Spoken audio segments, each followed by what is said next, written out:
अजीत पवार के बाद उनकी पत्नी सुनेत्रा पवार को महाराष्ट्र की महायुति सरकार में डिप्टी सीएम बनाया जा सकता है। सूत्रों के मुताबिक महायुति ने एक सोची समझी रणनीति के तहत यह फैसला किया है। देखिए, महाराष्ट्र की पावर पॉलिटिक्स में पर्दे के पीछे चल रहे इस खेल को समझते हैं। एनसीपी चीफ अजीत पवार के आकस्मिक निधन ने महाराष्ट्र की सियासत में नया भूचाल ला दिया है। अजीत पवार के बाद अब उनकी पत्नी सुनेत्रा पवार महाराष्ट्र की नई डिप्टी सीएम बनने वाली हैं। इस कदम ने महाराष्ट्र की सियासत के चाणक्य कहे जाने वाले शरद पवार को सन्नाटे में डाल दिया है। हालांकि सूत्र ये भी दावा कर रहे हैं कि सुनेत्रा पवार को डिप्टी सीएम का जिम्मा देने के पीछे महायुति की एक सोची समझी रणनीति काम कर रही है। सूत्रों ने साफ दावा किया है कि इस कदम का असली मकसद राष्ट्रवादी कांग्रेस पार्टी यानी कि एनसीपी पर नियंत्रण बनाए रखना और पार्टी को दोबारा शरद पवार के हाथों में जाने से रोकना है। दरअसल बीते कुछ समय से एनसीपी के दोनों गुटों के बीच विलय की चर्चाएं अंतिम दौर में थीं।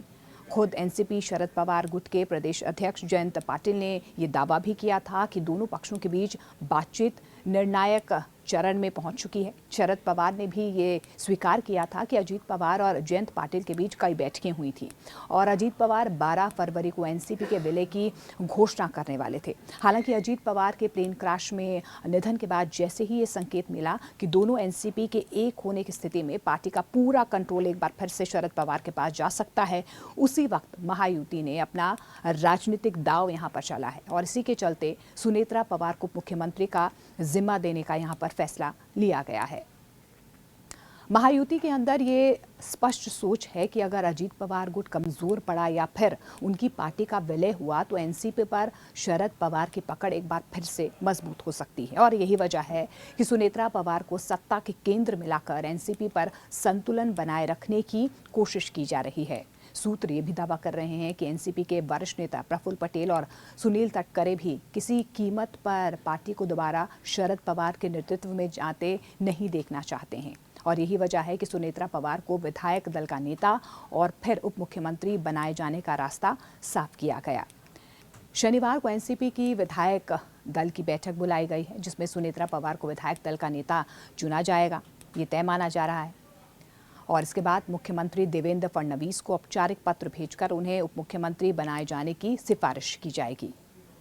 एनसीपी के कार्यकारी अध्यक्ष प्रफुल्ल पटेल और प्रदेश अध्यक्ष सुनील तटकरे पहले ही मुख्यमंत्री से मुलाकात कर इस पूरे घटनाक्रम की रूपरेखा तैयार कर चुके हैं।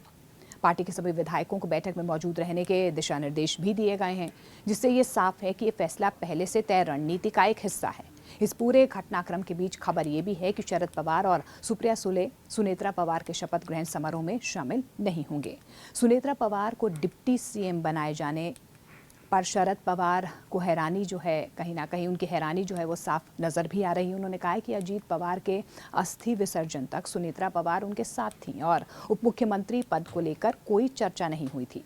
शरद पवार ने ये भी दावा किया है, उन्होंने ये भी कहा कि अजीत पवार के निधन से सभी को गहरा आघात पहुंचा है और परिवार की नई पीढ़ी उनकी राजनीतिक विरासत को आगे बढ़ाएगी। हालांकि सत्ता की मौजूदा जो संरचना है उसमें शरद पवार खुद को हाशिए पर महसूस कर रहे हैं।